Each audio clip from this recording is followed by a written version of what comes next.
그날에 여호와께서 아브라함과 더불어 언약을 세워 이르시되 내가 이 땅을 애굽 강에서부터 그 큰 강 유브라데까지 네 자손에게 주노니 곧 된 족속과 그리스 족속과 감몬 족속과 헷 족속과 브리스 족속과 르바 족속과 아모리 족속과 가나안 족속과 길가스 족속과 여부스 족속의 땅이라 하셨더라. 아멘.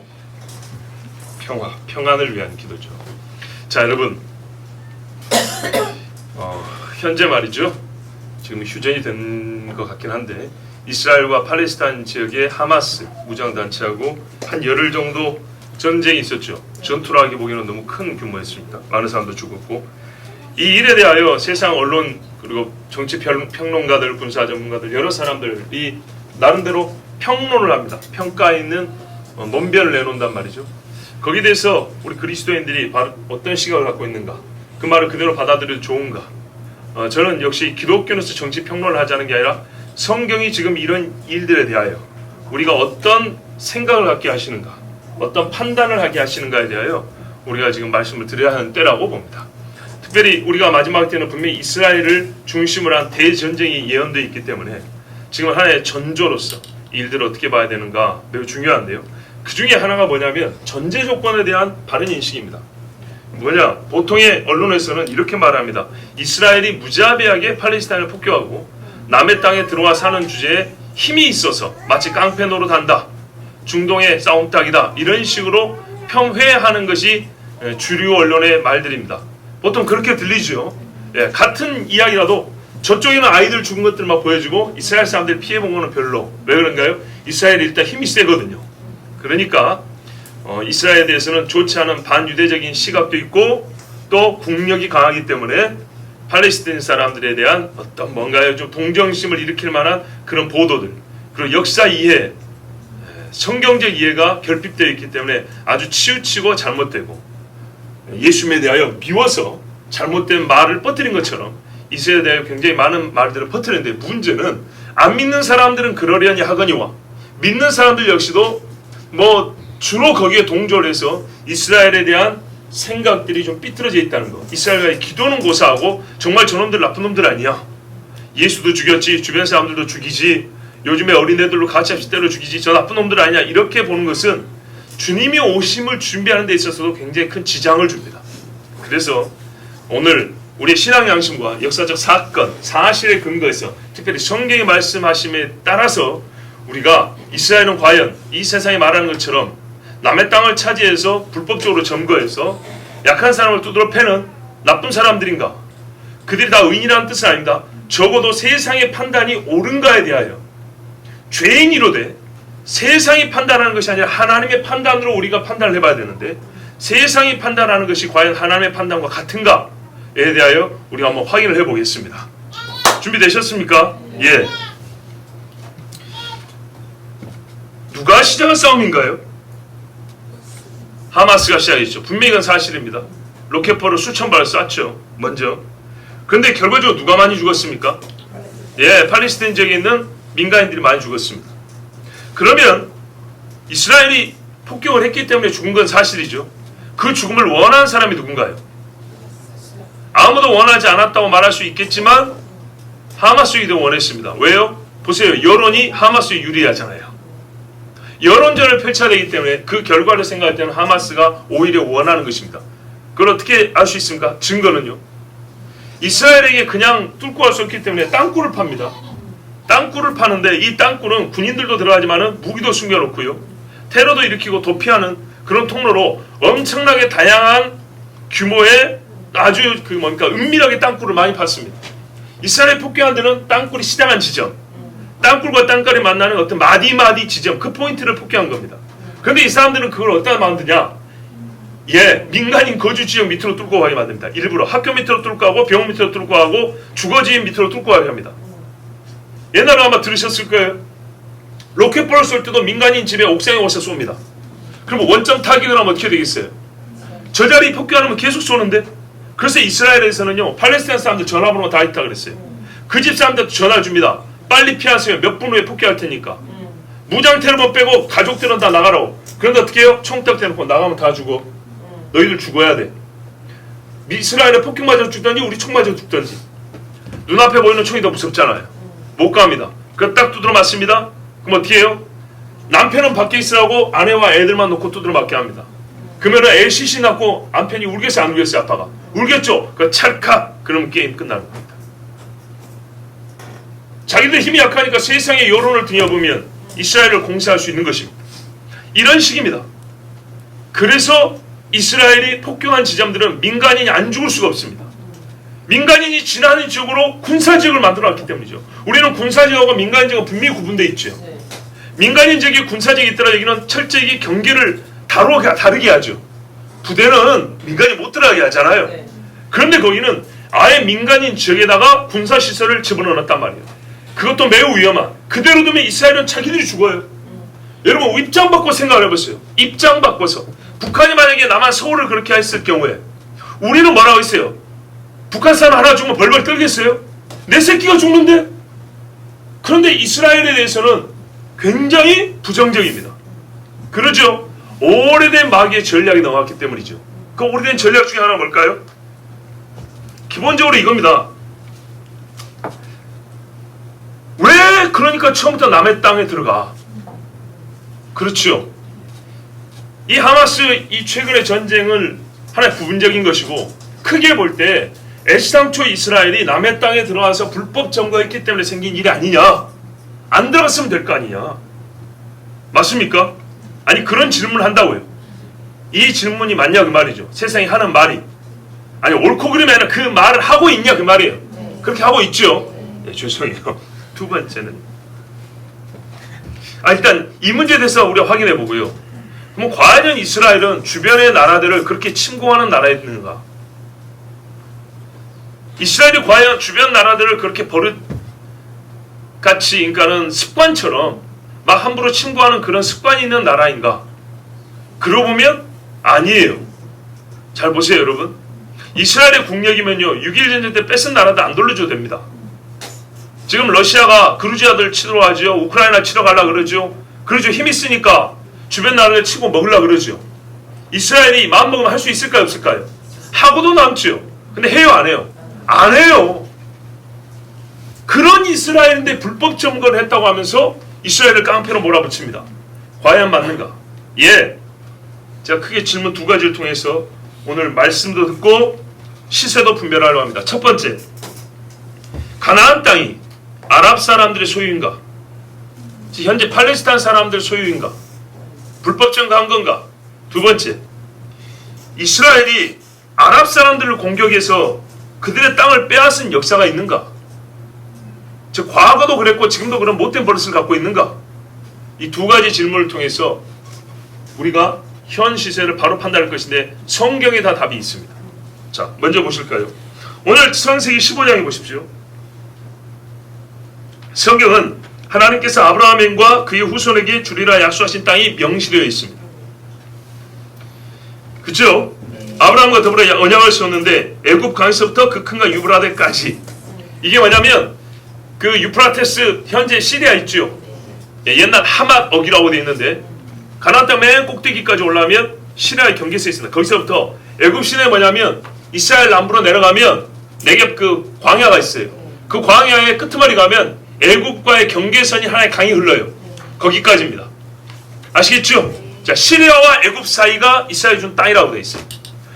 그리고 거기 누가 사냐? 보세요. 겐족속, 그니스, 감몬, 헷, 브리스, 르바, 아모리, 가나안, 기르가스, 여부스 족속의 땅이니라 하나님이 말씀해 줬어요. 요 사람들이 원래 살던 땅이에요. 이 땅을 이스라엘에게 준다 그랬어요. 맞지요? 자, 이 사람들이 누구고 이 땅이 어디 있는가? 고고학적, 인류학적 지식 없어도 돼요. 이름만 봐도 알아요.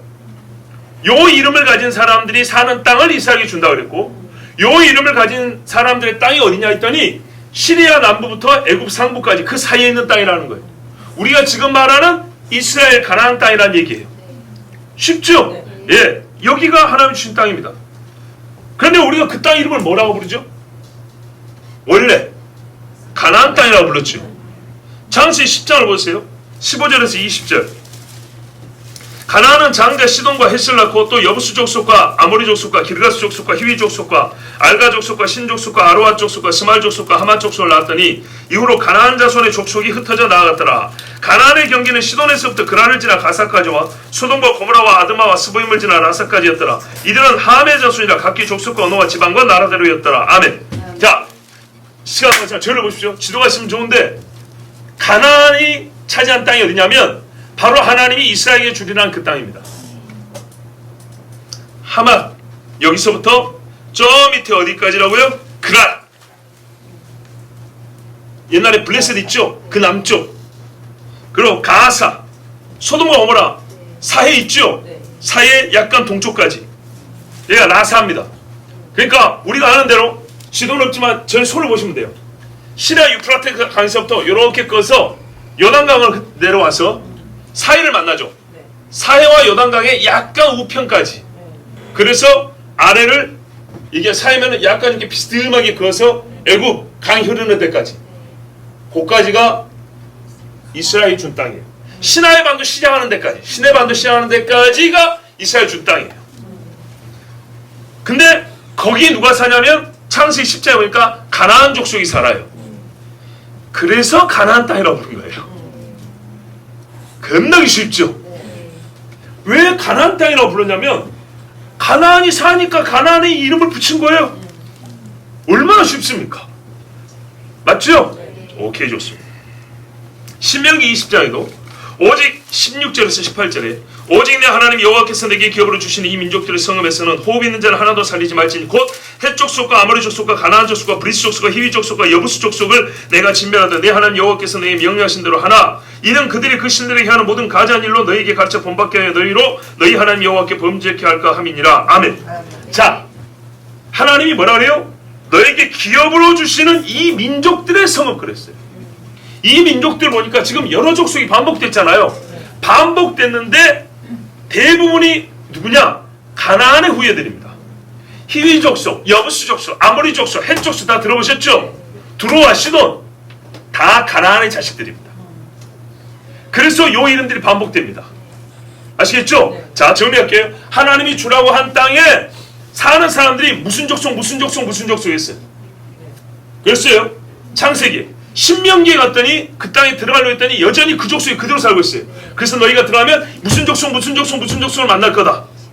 근데 이 족속들이 누구의 씨냐 했더니 가나안의 씨라고 창세기 10장에 가나안의 자손들은 시돈과 헷과 두로와 여부스와 아모리와 이렇게 나오는 거예요. 그 족속이 그 족속인 거예요. 자, 정리됐습니다. 하나님이 아브라함에게 그 후손이 주라 약속하신 땅은 본래 가나안과 가나안의 후손들이 살고 있었던 땅입니다. 그 경계가 그렇게 생겼어요. 맞죠? 네. 예. 이스라엘은 가나안을 치고 들어갔습니다. 역대하 8장 7절 8절에도 이스라엘이 아닌 헷 족속과 아모리 족속과 브리스 족속과 히위 족속과 여부스 족속에 남아있는 모든 자. 이스라엘이 쳤을 때 이 사람들이 있었고요. 여호수아 때 다 멸하지 못하고 이 사람들이 남아있었어요. 이들의 조상이 누구라고요? 가나안. 가나안을 조상으로 둔 후예들이 솔로몬 때까지 남아있었어요. 그래서 솔로몬이 너희들은 우리의 역군이 되라 이렇게 일을 시켰어요. 그러는 동안에 이스라엘 사람들은 남아있는 가나안 족속들과 연혼하고 우상 숭배를 해서 타락해졌어요. 하나님이 염려한 그 일이 일어난 겁니다. 어쨌든 확인된 바는 뭐냐? 이 땅에 살고 있던 사람들은 가나안의 자손들이다. 그래서 가나안 땅이라고 불렀다. 그럼 하나님이 이스라엘에 주시는 너에게 기업으로 주시는 이 민족들의 성읍, 그 땅에 남아있는 자손들 누구요? 가나안입니다. 가나안. 확인됐습니까? 민수기 34장 1절부터 12절 보면 다 안 읽습니다. 뭐라 되어 있냐면 하나님이 이스라엘에게 다시 말씀인데 너희가 들어가면 땅의 경계를 나눌 것인데 가나안 사방 경계라 이렇게 말씀했어요. 딱 잘라서 가나안 사방 경계라. 그리고 민수기 34장 12절 끝에 하면 너희 땅의 사방 경계가 이러하니라 이랬어요. 가나안 사방 경계가 너희 땅의 사방 경계니라 이렇게 말씀했어요. 그러면서 뭐라 그러냐? 옆에 있는 에돔은 치지 마라. 너희 땅의 경계는 가나안 사방경계는 혹시 실수할까봐 하나님 말하면 너희의 남방은 에돔 곁에 접근한 신광야니 남편 경계는 동편으로 염해 끝까지 사해 끝에서 시하여 도나스 아그라빔 언덕 남편으로 신을 지나 가데사 축주자에서 동서남북 경계를 다시 가르쳐 줍니다. 구체적으로 역시 가나안이 살았던 땅이에요. 정리하자고요. 지금 팔레스틴 사람들은 누구 후손입니까? 아랍이죠. 아랍이 가나안 자손입니까?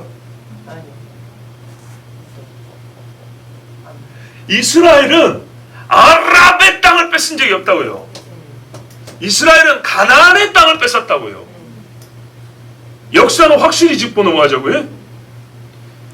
지금 혹시 나는 가나안의 후손으로서 이스라엘에게 땅 반환을 요구한다는 사람이 있어요, 없어요? 없죠. 혈통적으로 상관이 없단 말이에요. 왜 우리가 만주를 그리워합니까? 만주를 왜 그리워해요? 고구려 땅이었던 적이 있기 때문이죠. 여러분 고구려 후손이에요? 정확히 고구려 후손인가요? 그래도 한민족이라는 그 뿌리가 있기 때문에 조금이라도 피가 섞여 있을 거라는 이 일말의 가능성 갖고 이 연관성이 있으니까 고구려 하는 거지. 그렇죠? 아랍이 가나안으로 뭔 상관인데요? 아랍은 셈의 자손이고 가나안은 함의 자손이요. 이해가 되시죠? 사실 이걸로 사건 종결된 거예요. 아랍은 땅을 주장할 이유가 없어요. 그럼 우리가 이런 경우 있죠. 땅이 여러 번 주인이 바꾼 경우에 올라가면 오리지널 제일 처음에 그 땅을 가지고 있는 사람들한테 가져 있죠. 시조에게까지. 근데 지금 문제는 이거라고요. 중국과 한국이 만주를 가지고 싸울 수는 있어요. 고구려가 차지했어. 고구려만 있었건 발해도 있었지. 근데 그전에는요. 저쪽 사람들은 먼 나라가 있었어요. 금나라도 있었고 먼 나라 만주국도 있었고 여러 개 있었겠죠. 니나 나라 서로 치고받고 싸웠던 데 아니냐.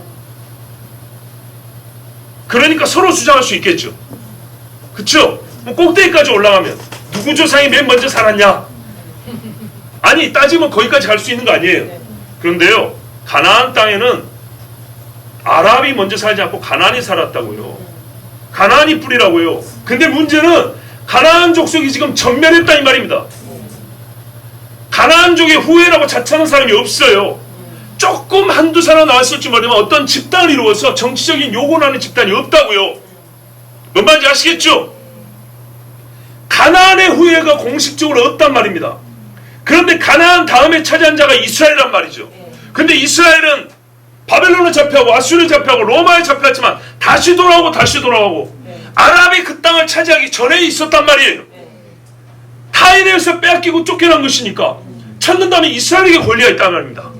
역사적으로 거슬러 고사하면 가나안 다음에 이스라엘인데 가나안은 진멸되어 없다는 말이에요 지금. 그러니까 이스라엘이 주장한 게 맞아요 틀려요? 맞지요. 이스라엘이 그 땅을 팔아먹고 갔어요. 뺏긴 거지. 뺏긴 데라도 뭐는 오는가. 왔다 이 말이죠. 하나님이 다시 찾게 해주셔서. 근데 왜 아랍이 난리예요? 팔레스틴, 블레셋. 아랍이 블레셋의 후손입니까? 아랍은 이스마엘, 에돔, 주로 하갈 이 사람들의 족속들입니다. 미디안 후손들입니다. 창세기 10절 족보를 보세요. 블레셋은 기띔에서 나왔다 그랬어요. 저기 해양족입니다. 지중해 바다에서 왔습니다. 이 사람들이 셈 족속 아닙니다. 이 사람들은 가나안 땅에 역시 나그네로 온 사람들입니다. 그러나 군사력이 강해서 사울과 다윗 시절에 이스라엘과 많이 싸웠던 사람들입니다. 그러므로 블레셋도 지금 없는 겁니다. 이름만 블레셋을 영어식으로 써 팔레스틴이라고 부른 것이지 말은 팔레스틴 블레셋의 후손이라 하지만 실제 혈통은 전부 다 아랍 사람들입니다. 그래서 이스라엘이 독립할 때 재건될 때 팔레스틴에 살고 있던 아랍 사람들이 이제 자기들의 입지가 줄어들게 생겼잖아요. 그러면서 말하면 이스라엘과 전쟁을 할 때 아랍 연합군이 그 아랍 사람들을 빼내왔어요. 금방 찾아 죽인다고. 그랬는데 전쟁이 져버렸단 말이에요. 흐지부지 돼갖고 집 없는 아랍인들이 많이 생긴 거예요. 오히려 아랍 사람들이 책임을 안 져준 거예요.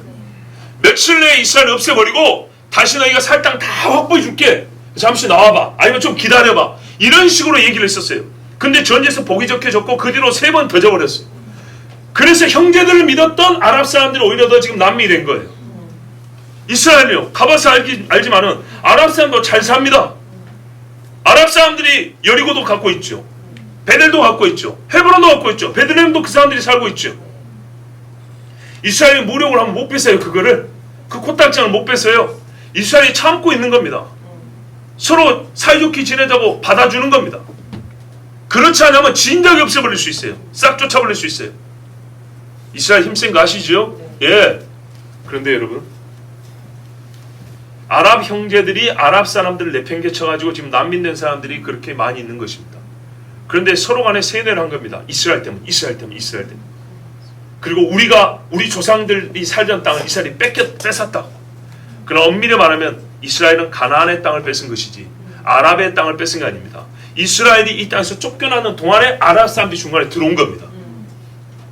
남의 땅에 들어온 거는 자기들이에요. 무임승차한 거라고요. 왜? 이스라엘이 없으면 공백기니까. 그런데 이스라엘이 돌아왔을 때도요. 옛날에 바벨론 돌아왔을 때도요. 주변에 이방 사람들이 많이 있었죠. 예, 같이는 살았어요. 그러나 우리 신앙에는 너희가 분깃이 없다고 말했던 거예요.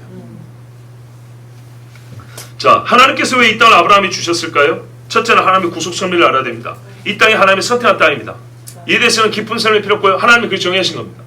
두 번째로 이 땅은 세상의 중심입니다. 지정학적으로 볼 때 세상의 중심입니다. 유럽, 아프리카, 사람이 만든 지명으로도 대륙 이름으로 아프리카, 유럽, 아시아가 만나는 지역이고 여기서부터 오본 땅으로 만민에게 복음이 증거됩니다.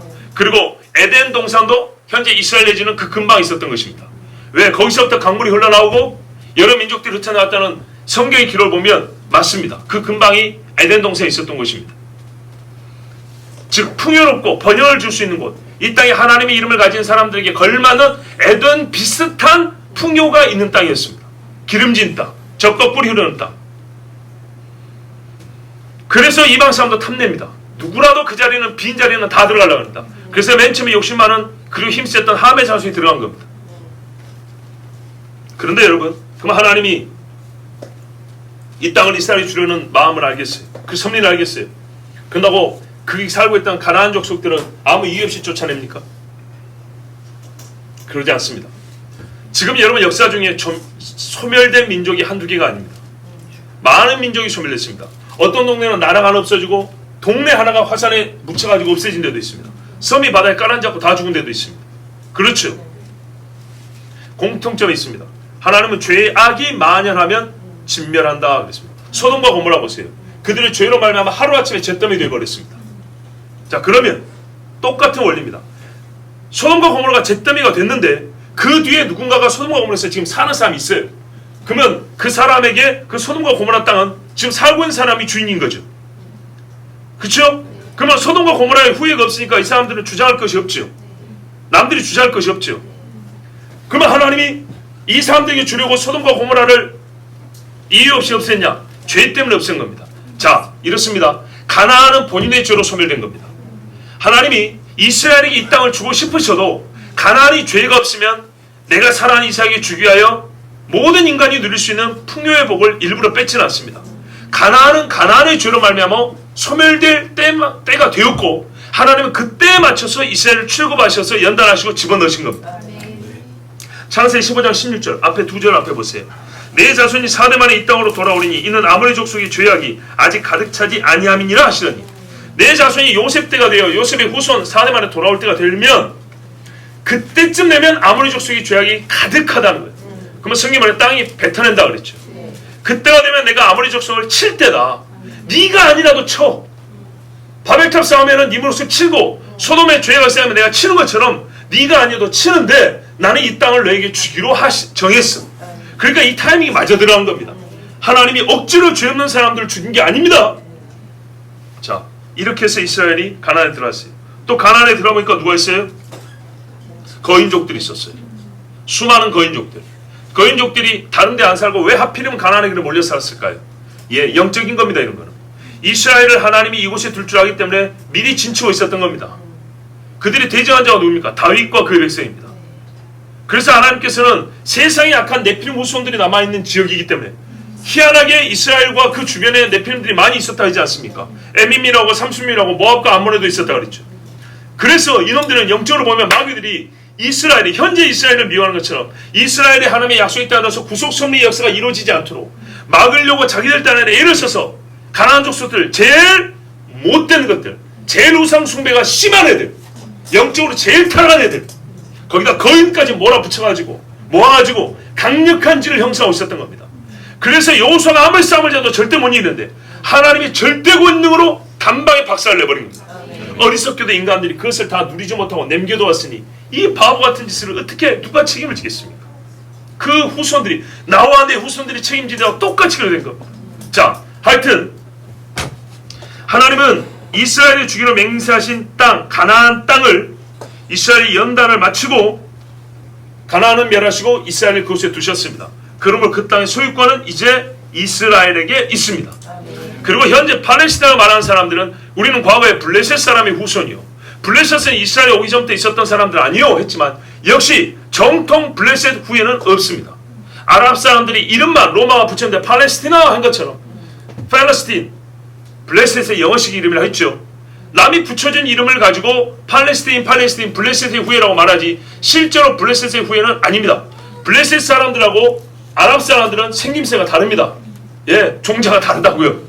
이렇게 표현하면 좀 무식한 소리지만 달라요. 문화와 생김새가 다릅니다. 자, 단도직입적으로 가나안 땅은 아랍인들의 것이 아닙니다. 아랍인의 후예라고 자칭 블레셋 사람들이라고 부르는 사람들은 그 땅에 대한 권리가 없습니다. 오히려 이스라엘이 함께 살자 하면 감사한 겁니다. 이게 성경적이고 역사 사실입니다. 만약에 가나안의 후예가 공식적으로 남아있어서 그들이 이스라엘에게 가나안 땅이니까 우리에게 달라 하면 이스라엘이 일부 양보를 한다고 나는 양심적으로 생각합니다. 그러나 아랍인들이 주장하는 것은 절대 받아들일 수가 없습니다. 우리 입장으로 생각을 해보시라고요. 자, 다음으로 두 번째 질문입니다. 이스라엘이 하나님께서 주신 경계를 넘어서 땅을 정복하거나 이스라엘 영토로 삼은 적이 있습니까? 이런 못된 버릇이 있어서 지금도 그렇게 합니까? 그런 버릇 없습니다. 딱 한 번 한 적이 있습니다. 언제냐?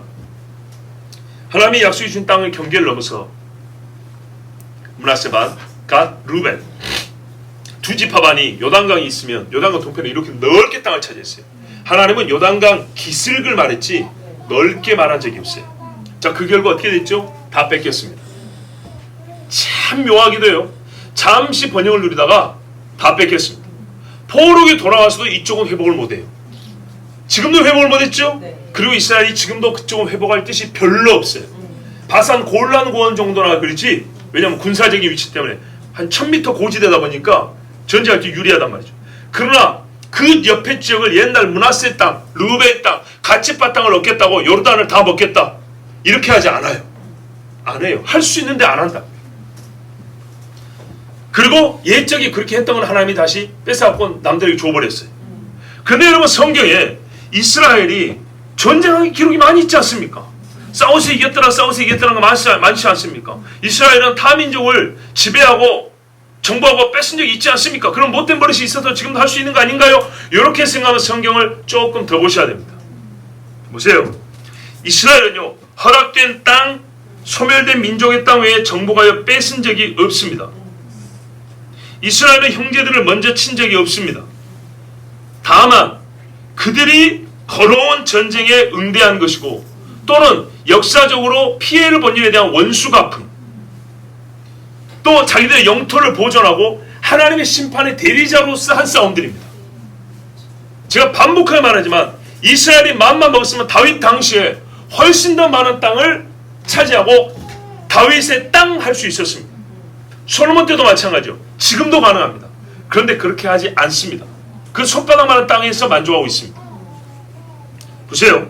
신명기 2장 4절 5절에 너는 또 백성에게 명하여 이르기를 너희는 세일에 가는 너희 동족 에세이 자손의 지형으로 지날진대 그들이 너희를 두려워하리니 너희는 깊이 스스로 삼가고 그들과 다투지 말라. 그들의 땅은 한 발자국도 너희에게 주지 아니하리니 이는 내가 세일산을 에세에게 기업으로 주었음이로다. 신명기 2장 9절에 여호와께서 내게 이르시되 모압을 괴롭게 말라. 그와 싸우지도 말라. 그 땅을 내가 내게 기업으로 주지 아니하리니 이는 내가 룻 자손에게 아르를 기업으로 주었음이로다. 2장 19절에 암몬 족속에게 가까이 이르거든 그들을 괴롭게 말라. 그들과 다투지도 말라. 암몬 족속의 땅은 내가 내게 기업으로 주지 아니하리니 이는 내가 그것을 롯 자손에게 기업으로 주었음이로다. 하나님이 가나안에 들어가기 전에도 가나안 들어가는 루트에 있던 이스라엘의 형제들 땅 모압, 암몬, 에서 한 발짝도 들어가지 말고 주지도 않는다 그랬어요. 그래서 이스라엘은 그들과 싸우지 않았습니다. 그들이 칼을 들고 나면 할 수 없이 응대했습니다. 자, 그런데 그 뒤에 다윗 시대에 싸운 건 뭡니까? 다윗 시대에 많이 싸웠어요. 역대하도 있지만 사무엘하에 보시면 8장에 사무엘하 8장 1절 2절인가요? 여기 보면 뭐라고 되냐면 12절인가? 이후에 다윗이 블레셋 사람을 쳐서 항복받고 블레셋 사람의 손에서 메대 간마를 빼앗으니라. 다윗이 또 모압을 쳐서 엎드리게 하고 그들이 모압이 다윗의 종이 되어 종을 바쳤다. 8장 쭉 내려가면 14절에 에돔의 수비대를 되었다. 그리고 이들이 다윗의 종이 되었다. 8장 6절에 보면 아람의 수비대를 두었는데 아람 사람이 다윗의 종이 되고 조공을 바쳤다. 여호와께서 이기게 하셨다. 자, 눈에 보이시죠? 사무엘하 12장인가 하면 요압이 암몬 자손의 왕성 라빠를 쳤다. 암몬입니다. 그리고 백성들을 꺼내서 톱질과 썰어질과 도끼질과 벽돌구이를 했다. 이런 말이 있습니다. 자, 분명히 다윗이 정복을 했다면 그럼 목사 당시 한 말과 다르지 않냐? 다른가요? 자, 여러분, 분명히 이 땅은 하나님이 허락한 땅이 아닙니다. 근데 다윗은 정복을 했습니다. 왜 정복했다고요? 원수 갚음과 하나님의 심판의 대리로 한다 그랬죠. 그 외에는 정치적으로 이것을 얻어서 이스라엘의 영토 삼으려고 해서 이스라엘 사람들 거기 이주시킨 적이 없고, 베냐민 지파에게 일정 부분 주고, 암몬 땅은 유다 지파가 차지하고, 모압 땅은 에브라임이 차지하고 이러지 않았습니다. 수비대만 조공만 바치겠다고 했어요. 이스라엘에게 대적하지만 못하겠어요. 그런데 이들을 친 이유가 어디 있냐 하면 아모스 1장에 나옵니다. 유다왕 우시자의 시대, 곧 이스라엘 왕 요아스 아들 여로보암의 시대, 지진전 2년에 드고와 목자죠 아모스가 이스라엘에 대하여 묵시받은 말씀이라고 그랬어요. 3절 이하에 보면 이렇게 나왔어요. 물론 이스라엘도 벌하지만 열방도 벌하는데 그 열방의 죄를 보세요. 3절에 아모스 1장 3절에 다메섹의 서너 가지 죄로 인하여 내가 그 벌을 돌이키지 아니하리니 이는 저희가 철 타작기로 타작하듯 길르앗을 압박했습니다. 길르앗이 어디예요? 요단 동편. 옛날에 므낫세 반지파 땅이에요. 다메섹 시리아하고 국경이 가깝죠. 쳐들어오면 여기서부터 쳤다는 거예요. 즉 다메섹이 이스라엘 친 죄로 인하여 내가 다메섹을 심판한다 이 말이에요. 두 번째, 심판을 어떻게 하냐? 4절에 불을 보낸다고 됐고요. 그 다음에 아모스 1장 6절 하면 가사 블레셋이죠. 서너 가지 죄로 인하여 내가 벌을 주는데 사로잡은 자를 에돔에 붙였다. 무슨 말이에요? 이스라엘을 치고 이스라엘을 노예로 에돔에 팔아먹었다는 얘기예요. 그래서 불을 보낸다 했고, 9절에 두로의 서너 가지, 두로도 가나안의 아들입니다. 서너 가지 죄가 있는데 뭐냐? 이는 저희가 그 형제의 계약을 기억하지 않냐고 모든 사로잡은 자를 에돔에 붙였습니다. 역시 에돔에 팔아먹었대요. 그 형제의 계약이 뭘까요? 형제의 계약이 뭐냐면, 잘 보세요. 다윗과 두로왕 히람이 엄청 서로 사랑했어요. 형제 아우 그랬어요. 그리고 솔로몬이 뭡니까? 성전 지을 때 성전 지을 때 두로가 목재를 제공해줬죠. 그때도 뭐냐면 나의 형이여 내 형제여 이렇게 불렀어요. 이게 바로 형제 계약이에요. 성전을 함께 짓기까지 마음을 모았던 사람들이에요. 근데 이걸 깨뜨렸단 말이 무슨 말이냐? 두로와 시돈이 가나안의 아들들이라고 그랬죠. 여기서 시집 오는 여자애들이 있어요. 이세벨. 그리고 솔로몬의 부인 중에도 시돈 사람과 헷 사람들이라. 이 사람들이 와가지고 뭐래요? 하나님의 성전을 더럽혀보고 하나님의 백성을 죽였단 말이에요. 여기에 바로 형제 계약을 깨버린 거예요. 자, 넘어갑니다. 11절에 보면 에돔의 서너 가지 죄로 인하여 벌을 돌이키지 않는다. 이는 저가 칼로 그 형제를 쫓아하며 긍휼을 버리며 노가 항상 맹렬하며 분을 끝없이 품었습니다. 보세요. 에서는 야곱을 미워하죠. 보면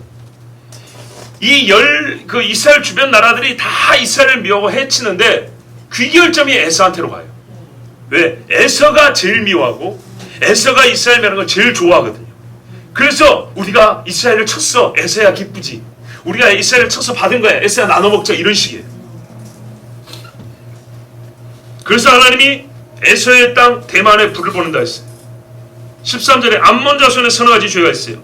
자기 지경을 넓히고자 길르앗의 아이벤 여인의 배를 갈랐다. 이따가 언제 싸웠죠? 바로 이때 싸운 거예요. 암몬이 와갖고 길르앗을 칠 때. 자, 여러분 여기다 보세요.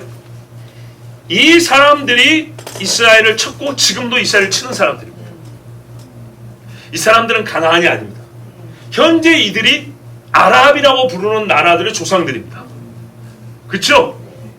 어디죠? 거기 요르단, 또 어디요? 시리아, 또 제가 몰라서 그래요. 또 가본 사람들 빨리 말해 주세요. 또 뭐 또 째까는 가나 있잖아요. 레바논, 뭐 이런 나라들, 이런 나라들이 이 사람들의 후예들이라고요. 에서, 모압, 암몬, 미디안, 하갈, 두로와 시돈 후예들이라고요. 자, 조합하면 뭡니까? 아브라함의 형제들, 옛적 가나안의 후손 일부와 아브라함의 형제, 조카, 손자들이에요. 형제 간의 싸움이란 말이 그래서 나온 거예요. 근데 무슨 자기들이 가나안 땅을 달라 그래요. 이 땅을 하나님이 이스라엘이 안 준다고 해서 안 뺏었어요. 오히려 자기들이 미워서 이스라엘 쳤어요. 여러분, 가나안 들어갈 때 누가 막았어요? 누가 못 들어가게 막았냐고. 에서, 암몬, 모압이 막았잖아요. 그렇죠? 여러분, 성경 보시면 민수기에 보면 잘 나왔는데요, 가나안으로 들어가는 광야 시절에, 아니 찾지 마시고 들으시면 돼요. 민수에 보면 광야 시절에 이스라엘을 친 민족들이 나옵니다. 아말렉, 모압, 암몬, 미디안. 이 사람들 다 누구예요? 아브라함 족속 내지는 아브라함의 형제 집들이에요. 그들이 먼저 광야 때부터 쳤다고요. 이스라엘 먼저 친 게 아니에요. 그쵸? 그 다음에요, 사사시대에 가나안에 들어갔어요. 가나안에 들어갔을 때 누가 쳤어요? 사사기 우리 하나 읽었죠? 사사기 3장 가장 먼 동네 사람이 누구냐? 메소포타미아 사람 구산 리사다임. 이 사람이 제일 멀어요. 그 다음에는요, 블레셋이 쳤어요. 10장 13절에 나와요. 13장. 암몬이 쳤어요. 3장 10장 11장에 나와요. 모압이 쳤어요. 3장에 나와요. 제가 다 찾아봤어요.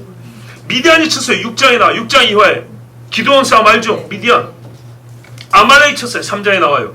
가나안 족속이 일부가 쳤어요. 4장에 나와요. 그 다음에 그 하솔랑 야빈, 요 남은 찌끄러기들. 자, 대부분 누가 쳤냐? 이스라엘의 형제들이 친 거예요. 광야 때부터 치고 가나안에 들어가서도 치고. 보니까 이스라엘은 이 사람들 칠 생각이 없어요. 하나님이 치지 말라 그랬거든요. 그러니까 수비적일 수밖에 없는 거예요. 근데 이놈들이 이 약점을 노리고 마귀의 수하가 되어서 옛날에 이스마엘과 에서처럼, 이스마엘은 좀 덜하지만 하여튼 형제의 반대편에 서서 이스라엘 출애굽할 때부터 지금까지 치고 있어요. 지금까지. 이게 일관적인 역사입니다. 언제까지 칠까요? 주님 오실 때까지. 그래, 이사야, 에스겔, 예레미야에 보면 열국에 대한 심판 나오는데 전부 다 어디예요? 이스라엘 주변 나라죠. 뭐 미국 없어요. 뭐 영국 이런 말이 안 나와요. 하나님이 심판 안 했어가 아니라 직접적으로 이스라엘을 치는 사람들에 대한 심판이 집중적으로 기록이 되어 있습니다. 근데 왜 이게 종말까지 기록이 되어 있죠? 처음부터 그놈이 그놈이니까. 지금 그러고 있잖아요. 마지막 끝이 다 됐는데도 지금도 그러고 있잖아요. 그래서 거기에 싸움이 안 끊어지니까 형제간에 여러분다고 아브라함의 집 세운다고 오만인가 예멘에다가 아브라함도 그냥 새 종교에 사원 진다고 이 짓 하고 있고, 예루살렘에 평화한다면 이 아브라함의 후손들을 모아가지고 손잡게 만들고 하고 있지 않습니까? 왜? 아브라함 후손들이 싸우고 있는 거예요. 그 말은 곧 아브라함 주신 하나님의 언약을 가장 잘 아는 자들이, 그러나 언약 밖에 있는 자들이 언약의 후손을 멸하고자 하는 거라 이 말입니다. 그래서 말도 안 되는 역사 왜곡을 시키는 거예요. 아랍인의 땅인데 이스라엘이 차지했다고. 뭔 아랍인의 땅이야? 가나안 땅이죠. 너희는 그때도 이스라엘 그 가나안 주변에 살고 있었잖아. 처음부터 너희는 지금 살고 있는 거기 살고 있었잖아. 우리가 거기 가면서 물도 돈 주고 사 마신다 했는데 너희가 못 가게 했잖아. 우리가 땅 뺏은 적 있냐? 그러나 너희가 우리를 쳤잖아. 광야에서 치고 가나안 땅에 들어서도 쳤잖아. 그래서 하나님 뭐라 그래? 너희들의 죄가 있어서 벌한다고 했잖아. 불로 살라버린다고 했잖아. 아수르 같은 것도 유황기천으로 살라버린다고 했어.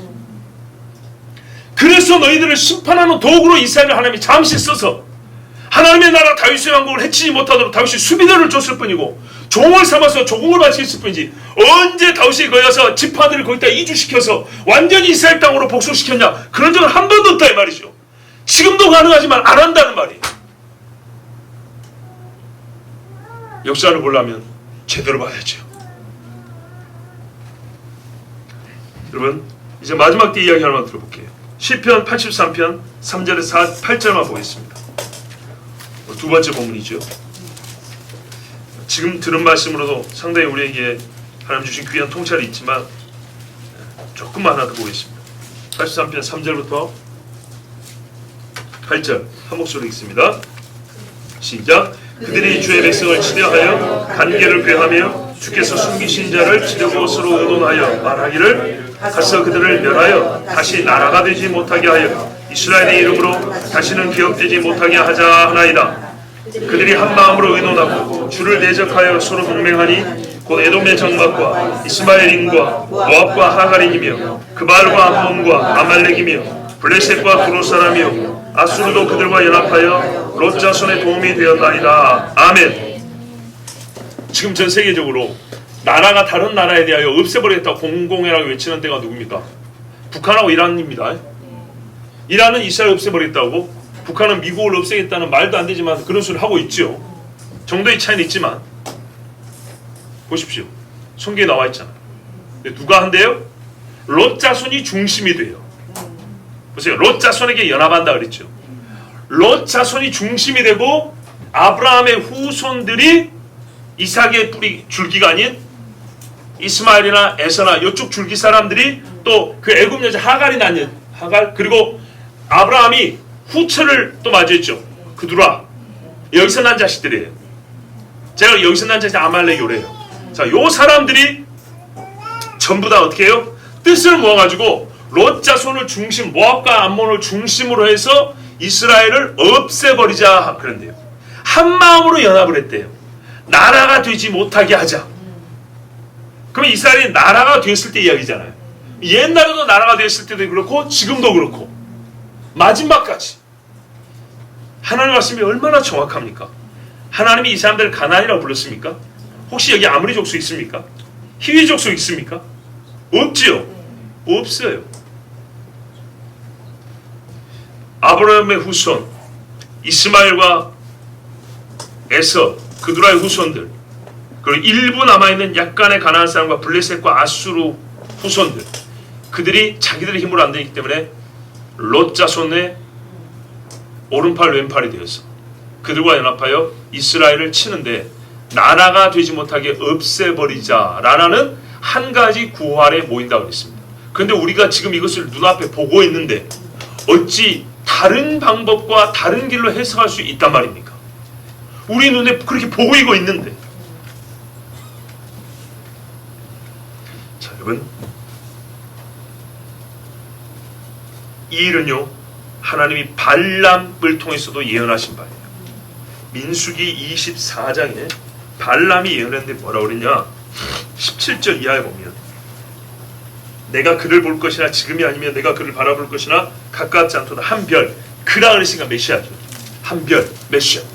야곱에서 나올 것이며 한 호리, 왕의 권위 지팡이가 지휘봉이 이스라엘에서 일어나되 모압의 구석구석을 쳐서 셋의 모든 자손들을 멸망시키리라. 자, 모압을 친다 그랬죠. 에돔이 소유가 될 것이요, 그 다음에 세일도 그의 원수들을 위한 소유가 될 것이며 이스라엘은 용감히 행동하리라. 통치권을 가지신 분이 야곱에서 나와서 그 성의 남은 자를 진멸하시리라. 또 아말렉을 바라보고 비유를 지어 말하기를 너는 민족들 가운데 첫째였는데 종말에는 그가 영원한 멸망에 이르리라. 케닌들, 이 이드로의 조상이죠. 비유를 지어 말하기를 너의 초소는 경고하나 네 보금자리를 바위에 두는도다. 케닌이 쇠잔해지리니 그래야 아수르가 너를 사로잡아 끌고 가리라. 그때 이미 겐 사람들이 없어졌어요. 그 다음에 아수르는 어떻게 하냐? 너희는 기띔 해변에서 오늘 배들로 망하여 말미암아 망하리라. 에벨도 괴롭혀지리라. 그리고 영원히 멸망하리라. 자, 이게 언제 때라고요? 한 별이 오면, 메시아가 올 때. 그 말은 무슨 말이에요? 메시아가 올 때까지 이놈들이 전송한다는 얘기죠. 어떻게 해요? 아까 시편 83편에 말씀드린 대로 이스라엘을 없애고자 하는 전쟁과 정치적 도모를 계속하는 동안에 예수님이 오시는 때가 된다 이 말입니다. 자, 이사야 11장에 예수님 오셔서 이 땅에 이스라엘을 중심으로 온 땅을 다시는 천년왕국 때의 이야기가 기록되어 있는데, 그때 일부 말씀을 드리면 앞부분은 잘 아는 말씀이에요. 뭔 말이죠? 사막에 숲이 우거지리라. 독사의 굴에 어린아이가 손 놓고 장난치리라. 자, 이거 다 아시는 말씀이고, 그 다음에 거룩한 산에서 해됨도 사함도 없고 물이 바다를 덮은같이 여호와라는 짓이 세상에 충만한다. 이새의 뿔에서 한 쌍이 나서 만민의 기호로 설 것이요. 그날에 말이죠. 예수께서 다시 오신 날. 열방이 그에게로 돌아온다. 그 가운데 예루살렘이 영화로운다. 그날에는 주께서 다시 손을 펴사 그 남은 백성을 아수르, 애굽, 바드로스, 구스, 엘람, 시날, 하만, 바다 섬에서 돌아오게 하신다. 자, 지금도 이스라엘이 많이 돌아오고 있지만 마지막 때 전쟁으로 또 흩어지는 경우도 있고요. 최종적으로 모은다는 얘기입니다. 자, 최종적으로 모으는데 그때 또 뭐라 그러냐? 유다의 이산한 자, 흩어진 자를 모으고 에브라임의 투기는 없어지고 유다를 괴롭게 한 자는 끊어지고 에브라임이 유다를 투기하지 않고, 즉 서로 사이좋게 형제들이 있는데 이들을 미워한 자들은 끊어버린다고 그랬어요. 그러면서 하시는 말씀이 뭐냐? 그들이 서로 블레셋의 어깨에 날아앉고, 이 메시아가 다시 오실 때 어떻게 되냐? 이스라엘 사람들이 블레셋의 어깨 위에 선대요. 지금 현재 팔레스틴 지역이라는 데 있죠? 예. 블레셋 사람들은 거의 남아있지 않지만 아랍인들이 살고 있지만 어쨌든 블레셋의 이름으로 있습니다. 그 위에 어깨 위에 이스라엘이 올라선다는 얘기입니다. 동방 백성을 노력하며 에돔과 모압의 손을 대며 암몬 자손을 자기에게 복종시키리라. 여호와께서 애굽 해골을 말리시고 손을 유브라데 하수 위에 흔들어 보세요. 유브라데서부터 애굽 하수까지 여기가 이스라엘 땅이죠. 흔들어 뜨거운 바람을 일으켜서 그 하수를 쳐서 7갈래로 나눠 신신고 건너게 하실 것이라. 그에 남아있는 백성을 위하여 아수르에서부터 돌아오는 대로가 있게 하시되 이스라엘 애굽 땅에서 나오던 날과 같게 하시리라. 아멘. 자, 물이 많아서 전쟁도 일어나지만 물이 날아서 돌아온 자들이 걸어올 길이 생기는 거예요. 자, 이때 말해서 하나님이 이스라엘을 치던 사람들을 이스라엘이 그들을 다스리게 한다고 말씀했어요. 역사 중에 다윗 때 그랬고 다시 다윗이 오시면 일을 하겠다 그랬어요. 그 말은 뭐예요? 다시 다윗이 올 때까지 다윗의 나라를 대지하는 자들은 예나 지금이나 똑같은 사람들이라는 거예요. 오늘 설교 제목이 뭡니까? 너희가 그들이냐? 아닙니다. 예수 말하는 그들이 뭐냐? 지금 현재 팔레스틴 사람들, 너희가 그때 살았던 가나안 사람이냐? 아니라는 거예요. 너희는 이들이다. 누구요? 시편 83편에 기록되어 있는 이스라엘을 끝까지 대지하는 무리요. 그리스도가 다시 오실 때 멸망받을 사람이다. 아랍 사람들아, 너희는 가나안의 후예가 아니라서 이스라엘에게 땅을 내놓으라고 주장할 수 있는 사람들이 아니다. 너희는 오히려 하나님께서 마지막에 여호와를 대지하고 그의 기름 부음 받은 자를 대적할 때에 주가 다시 오사 쳐서 불로 멸한다고 하는 바로 그 사람들이다. 옛적부터 지금까지 이스라엘을 대지하고 이스라엘 나라가 세워질 때부터 소멸되기를 원했던 사실은 가장 가까운 형제들, 나의 형제가 내 발뒤꿈치를 들었도다. 바로 너희는 이들이다. 구별되시죠? 너희가 그들이냐? 너희가 가나안이기에 이스라엘 보고 땅 내놓으라냐? 아니다. 너희는 누구냐? 너희는 옛적부터 주님 다시 올 때까지 이스라엘을 대지하는 마귀의 족속들이요. 사실은 아브라함 언약에 가장 근접해 있기 때문에 아브라함의 복을 받을 수 있는데도 불구하고 스스로 언약에서 떨어져다가 이스라엘을 대지하고 하나님의 심판의 표가 될 사람들이다. 이것이 성경이 우리에게 가르쳐주는 역사적 진실입니다. 이 말이 곧 이스라엘은 다 의롭다 그런 뜻은 아닙니다. 적어도 이 싸움의 본질적인 성질, 정체에 대해서는 우리가 성경을 통해서 그리스도인이기 때문에 알아야 되는 것입니다.